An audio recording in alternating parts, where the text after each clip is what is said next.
Good morning. Welcome to Breakfast with John Kay and Sally Nugent. Good morning. Here are headlines at 6 o'clock. The US television network Fox News has agreed to pay nearly $800 million to an election technology company, which it falsely accused of helping to rig the 2020 presidential election in favour of Joe Biden.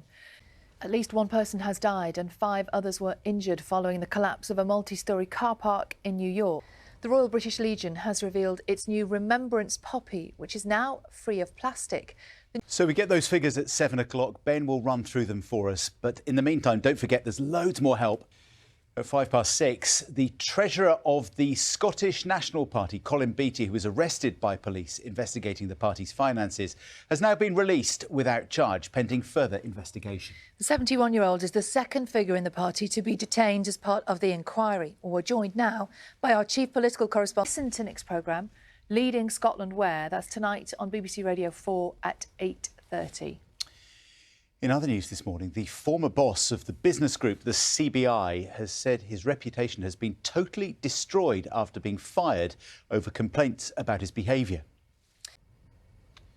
An 84-year-old man in the US state of Missouri has been charged with first-degree assault after shooting a black teenager who mistakenly rang his doorbell. Ralph Yarl, who's 16, went to the wrong address in Kansas City while trying to collect his younger brothers. Andrew Lester, who is white, was originally released without charge but detained again following protests. Our North America correspondent Nomia Iqbal reports. 1 in 6 children in England are living in overcrowded accommodation, according to new research by the National Housing Federation, which says that a chronic lack of social housing is limiting the life chances of hundreds of thousands of young people. The government says it's spending £11.5 billion on the Affordable Homes programme to try to increase the housing supply. With more details, here's our social affairs correspondent Michael Buchanan. The Kate Bush single Running Up That Hill has been nominated for a prestigious songwriting award 38 years after it was released. And skywatchers in Alaska have been treated to an unusual spectacle. Have a look at this. Carol's got the weather for us this morning. Not even Carol has ever seen.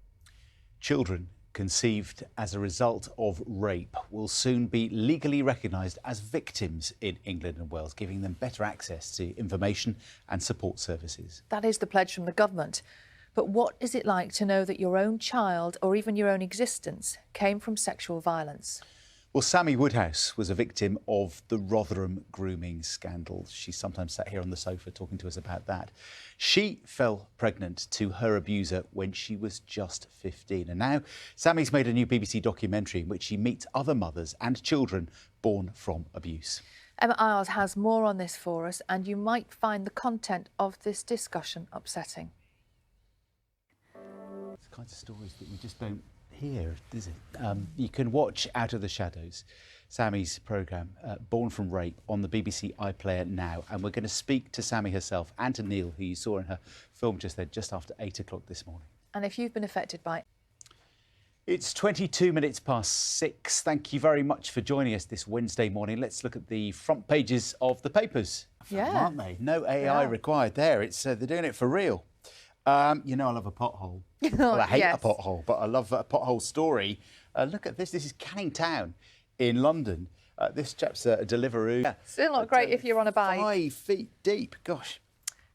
This is an incredible story here. This is a lady with 2 pictures of her front door. She is in Edinburgh.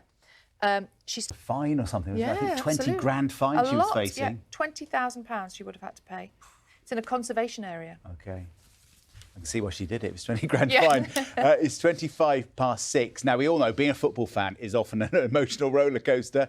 One young Boston United supporter has learned that lesson earlier than most. 5-year-old Noah was left in floods of tears when she found out that her favourite striker was only there on loan till the end of the season. But there is a happy ending, as Philip Norton found out. He's really nice. Billy, mate, you've got to stay. Yeah. You can't leave Boston after that. I mean, you can give the boot, but you've got to sign a contract. That's what Noah wants. Yeah, fantastic that report story from Phil Norton. Love it.